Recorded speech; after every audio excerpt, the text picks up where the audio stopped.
I really need to do a whole series about what it's like to be diagnosed with bipolar,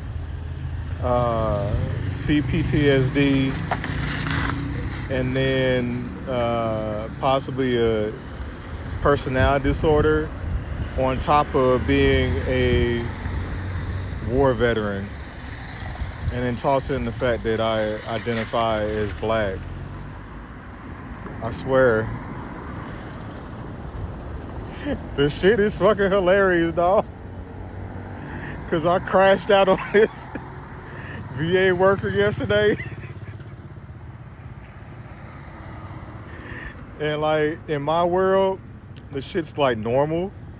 But from the outside, I know motherfuckers be like, this nigga is crazy. It's literally like being yay without meds like every day. I know that nigga is medicated now because the way he's been acting and he's been chilling, he probably ain't got an album to promote. But yeah, man, like everyday people that deal with it, it's a fucking adventure. Like I would just love to interview high functioning people with mental health issues, mainly black folks, because mental health amongst black people is very taboo. It's something we really don't talk about, because it's like, especially when it comes to Christianity, it's like, just pray it away, just reach out to God, you need to get closer to Jesus. Like, shit, motherfucker. I am on the verge of just losing my damn mind. I remember when my bipolar was strong, man, especially during grad school or after I graduated, like I would just have these moments of mania, and then the depression was horrible. There'd be times when I'd be like, yo, I just want to go spend 3 days at a psych ward. But I was like, I gotta pay these damn bills. But yeah, it'd be cool to just interview people and be like, yo, how do you make it? Like, how do you get through the day? Because my life has so much contrast. Like, I live in paradise. I live in Mexico. And I make music. I just do art. I can play 5 instruments. I can make, beautiful masterpieces. And I paint. I've written like a few books. Buenas tardes. Buenas tardes. And on the other hand, I'm like $50,000 in debt. My kids don't fuck with me. And I can't work a job because I went to war, and they're just kill switch in my head that be making me want to off people that be pissing me off. So I don't know, man. It's just my life. I'll be alright. The best way I can describe having bipolar is every day is an episode of Pinky in the Brain. Like, when I'm manic, I be wanting to take over the world. I be having all these ideas. Every idea is a good idea. And it keeps the lights on because after I graduated grad school, I moved down to Houston, and that's when my mania was really on fucking steroids. And it didn't help that I was smoking the sativa down there. But I was working a full-time job. I was a freshman advisor down at Texas Southern University. And then on top of that, what else was I doing? I was taking a pottery class 2 nights a week. I was doing jujitsu 3 nights a week. Then on top of that, I took a yoga teacher training course, and I was like Friday, Saturday, Sunday. It was like 3 weekends on, 1 weekend off. 3 weekends on, 1 weekend off. I was just doing shit for the sake of doing it. But then when you come down from the mania, you be feeling like Pinky and shit, and you're like, arf. Like, you look at your life, and it's this big old mess that you made, and you're like, what did I do? Buenas tardes.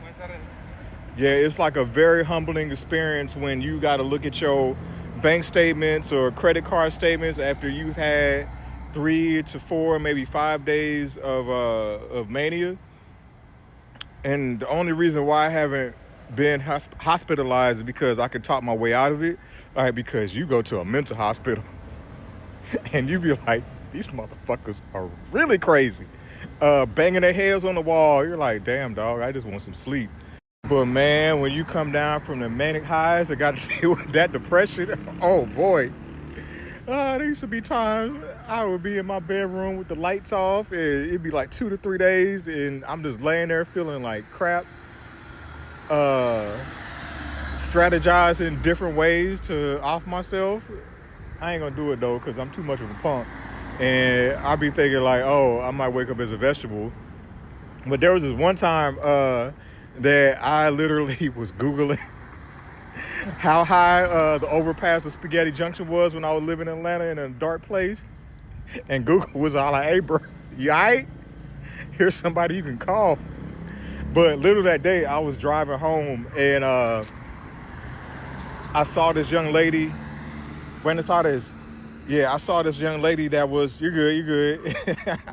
I saw this lady that was about to walk into traffic. And so I stopped. And I was all like, let me use my social worker skills. So I got out, I talked to her, and I was all like, yo, it's going to be okay. It's going to be all right. I got the police, and I was like, yo, just when you go to the hospital, tell them you're going through some things. So, I don't know. That's life. But them manic highs were fun, though. Yeah, man. The highs on top of doing the drugs and the women. There'd be times in my life where I'd be juggling 3, maybe 4 women. Oh man, good times, man. And it's all like, then on top of that, being a genius that recognizes their genius, I connected a lot of dots and a lot of patterns. I'm like, I feel like the answer to get me out of this fucking debt is right in front of me.